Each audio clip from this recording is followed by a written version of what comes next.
Welcome to Key Conversations, where you get to connect with the best of the music business, unlocking the secrets to exploding your music career, presented by In the Key of Success. I'm your host, Cheryl B. Engelhardt.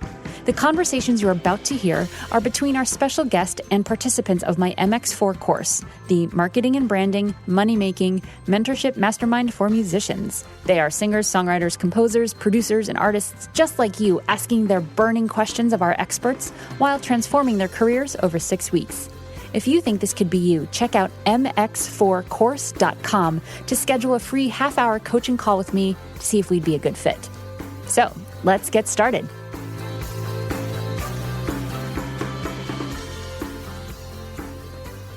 And we are back with Patrick Ermlich of Effective Immediately PR and the Outlet Music, picking it up where we left off last week. I have a couple questions, Patrick, that I would love to ask you that I think might represent what other people are wondering but don't even know they're wondering. I had no idea that you guys have grown so much to 230 artists worldwide. Like, that's amazing. Awesome. Congratulations on a personal level. But what do you think are for a standard artist coming in, might have a record, might be interested in some touring, definitely interested in licensing and needing the marketing and the PR stuff. What's the main sources of income that you're seeing right now? Because you have your thumb on the pulse of the indie artist scene. What are most indie artists sort of seeing as their main sources of income? I want to say besides licensing and touring, because I feel like those are the two big ones, but I want to hear like maybe the top 5 sources of income that you're seeing right now with your big pool of independent artists. Well, I think for artists that are kind of starting out and building things, there isn't a lot of income coming in. Awesome. Next question. Just kidding. No, there just isn't at the beginning. No, I get that. I get it. Like any business. I think that speaks to, if I parallel building an artist's career, building a business. Oh, yeah, totally. So it's just, the value of what you're building at the beginning is zero. You have to build a context for its value. So as you start, you're not going to make much. If you get a licensing opportunity that, whether it's luck or timing or personal connection. Like, I've had artists that have had significant revenue come in from licensing before they had any fan base, just because of connections or, personal relationships and things like that. So I don't think that there's like a blanket answer to that, because, clearly licensing is most artists' music isn't licensed. So, but when you do, it can be a significant revenue source in a single shot. I think streaming revenue is, even if it's low right now, it's immediate. So, if you are doing well as an artist online, which I think is obviously a legitimate world, and the dominant one for music, I think, more than even in the physical world. If you're doing well on there, and a lot of people are streaming you, and you're doing really well there, you can make some good income on that in immediate. You can be like an emerging artist who blows up on Spotify and, or YouTube, and see good revenue from that. And then opportunities spike off of that, whether they're label situations, licensing situations. So, if you're a touring band, you can be a successful touring band these days, and bring in good revenue from that. But I don't know, beyond that, there's I think physical sales are still relevant, but mostly for major artists. I don't think they have much of a place for independents. I'm sure that there's examples of that where that's the opposite, but it's probably very specific. I think if you're a touring band, you have the opportunity to still bring some revenue in on merch and physical sales, sure. Mm-hmm. But if you're a non-touring band, I don't think you're going to make much on physical. You're going to make, your streaming revenue, which is going to be low as your play counts are low. But, iTunes launches their streaming service shortly, which will, June, which will change the landscape and probably mark the end of downloading as we know it soon. I think there's always a catch-22 in the music world, what comes first. And I just think, my experience is that if you build something that ultimately the people decide whether you're worth spending the money on. Yeah. You can do all the marketing in the world, but if people ultimately decide it. But the positioning of what you do is really important too, and puts you in line for certain opportunities. So I think it's like getting a great product together is always number one. Great music, great visuals to support that music, so that you don't come off amateur and you come off really put together and you look like you sound. And then building it up, building a fan base, usually locally, is a great start. And then to scale that, you bring on team members and you start to push it out wider. And publicity with what we do is a great way to build credibility and visibility for the name of your artist that you're building. And locally, nationally, internationally, big press hits can lead to all kinds of things. It can lead to licensing opportunities, it can lead to label situations, publishing situations, and then things can spiral off of that. A big sync can bring you a lot of new fans. A big sync can bring you good money and not much of a bump. So I think it's a long road to be an artist, but there's nothing better. You get to make music and get it out there. And I think when people respond to what you're doing and tell you they love one of your songs, or one of your songs really made their day, or lift them up, or made an impact on their life or their relationship, that's the juice, and that's what keeps you going, and that's what keeps you making it. Because that's way more valuable than 99-cent download. Yeah. So I think like the income comes. It just you plan for it and you work hard at it, but sustainable income for an artist comes with a lot of time and effort and resources and team members and people working together and years. I don't think there's a shortcut for it. I'm sure there's examples of that too. But this is an example right here. That's what we're working on. Being the the exception to the 7-year success rule or whatever. But look, I think it parallels to.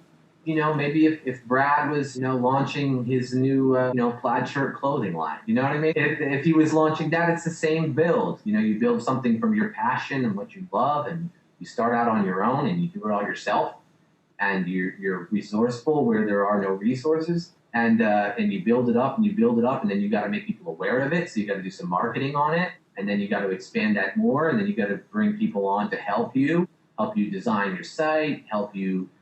Build, maybe you got to invest a lot of capital in having a store, which doesn't pay off right out of the gate either.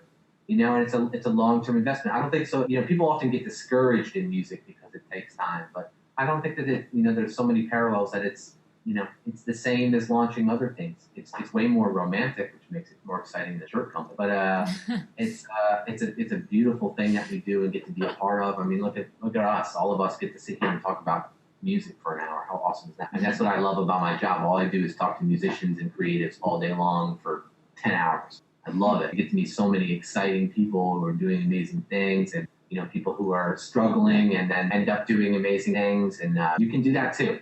You just have to listen to people like Cheryl, and it should put you on the right path. But I think revenue will come. You just have to start back at the basics and understand what you're doing, what you're really selling, how people respond to what you do.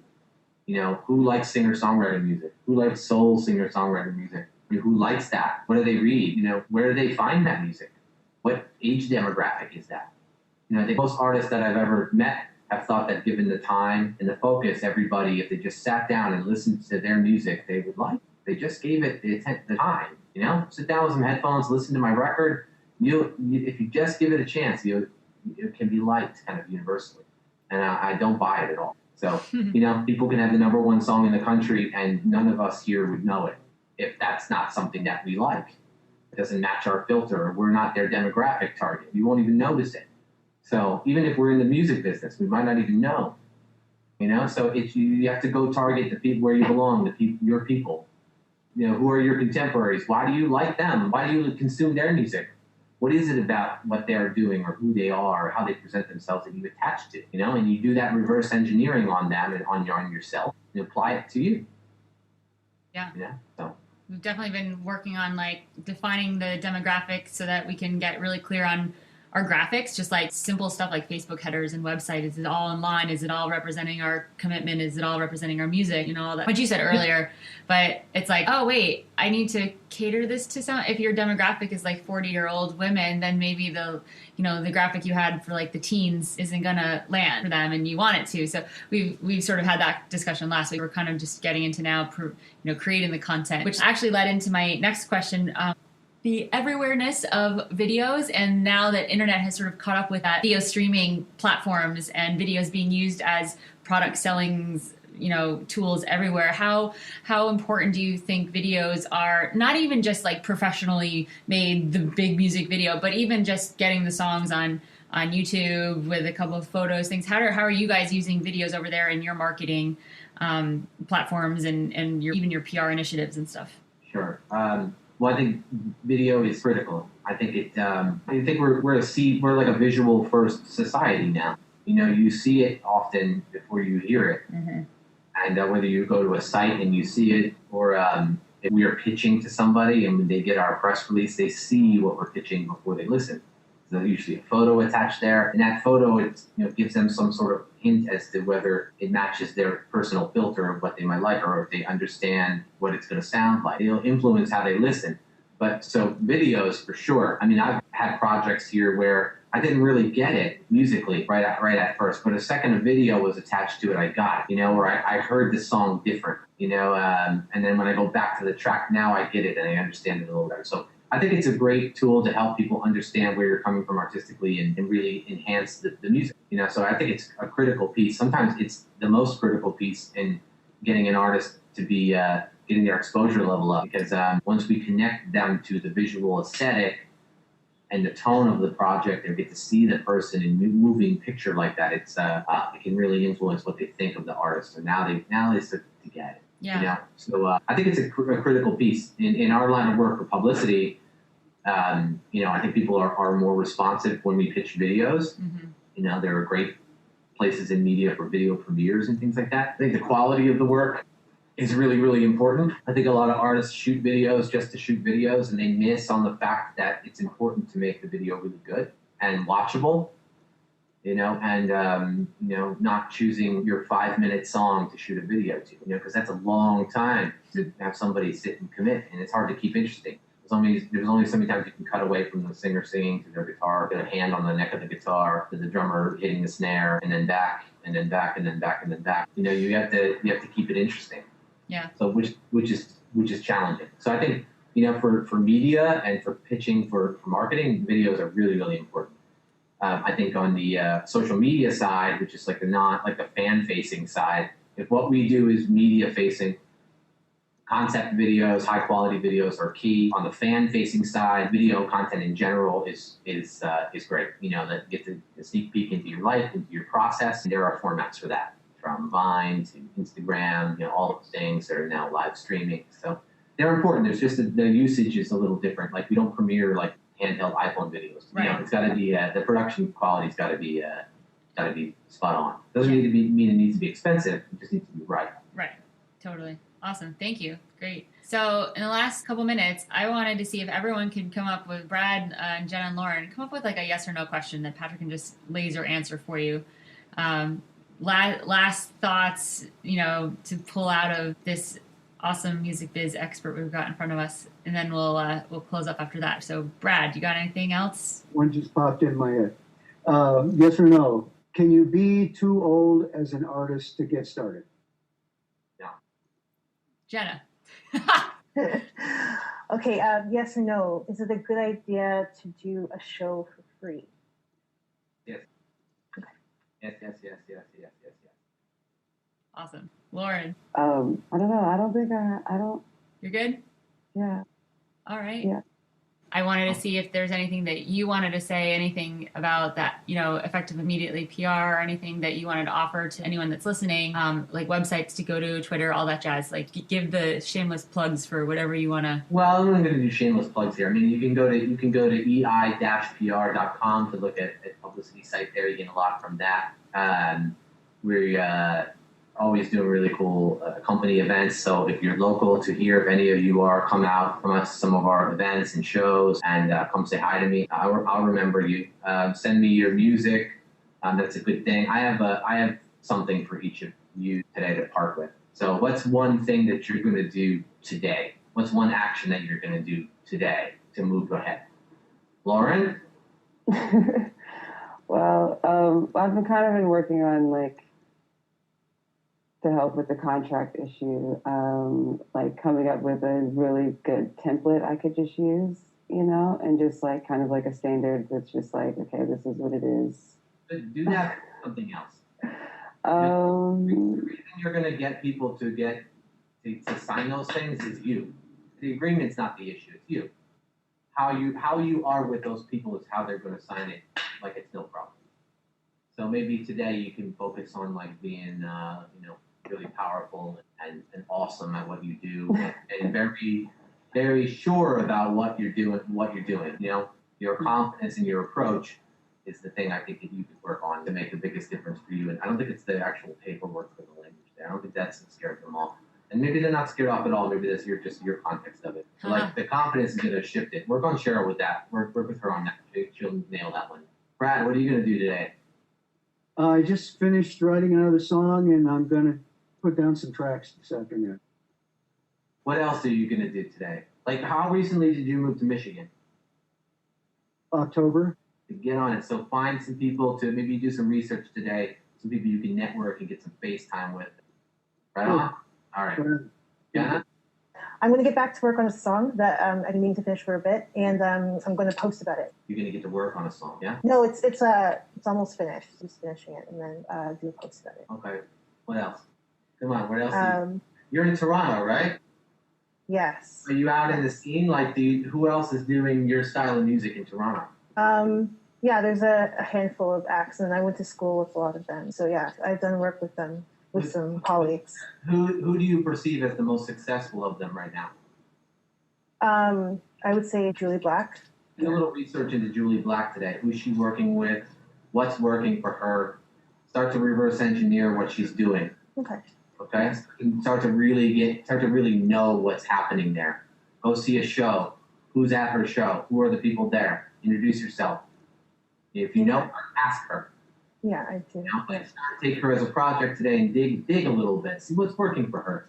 Okay. Do the work. Patrick, Okay. this is awesome. This has been like Actions Week. So by Sunday, like Lauren's company's going to be on paper. Brad's going to have reached out to a certain number of indie film producers. So that like the today thing is awesome. It's totally in line with this week. Is just like go. So, and it's when you start to get into go mode, stuff starts to show up. And I know that you guys are working on it because today alone I got like 3 jobs that out of the blue, and I'm like, that's because of these guys. So it's totally like a universe thing. I get all woo woo about that, but it's pretty cool. So Agree. Okay, cool. Yeah. So let's go. Let's go and get into action today. And I'd love to hear some of your music. I always love hearing new stuff, and listen to Cheryl over here. She's the best. Patrick Ermlich, thank you so much for being with us. And Brad and Lauren and Jenna, thank you for representing artists in general and asking awesome questions and just being engaged, because I get that you guys are committed to your careers. It's super inspiring. So thank you. I learned something from every conversation with everybody I talked to, including you 3. So nice to talk to you. Okay? Awesome. Thank you. All Thank right. you guys. Great day. Thanks, guys. Okay. All right, stay tuned for next week. I am so excited. We are going to have Ariel Hyatt of Cyber PR. She is the person, the authority on marketing your music in this digital age. She is amazing, amazing, amazing. So don't miss this one. Please don't forget to rate and comment on iTunes and Stitcher Radio if you like this podcast. It's the best way to keep it going, get more subscribers, and continue to share this awesome information with the indie music community. Thank you, and we'll see you next time.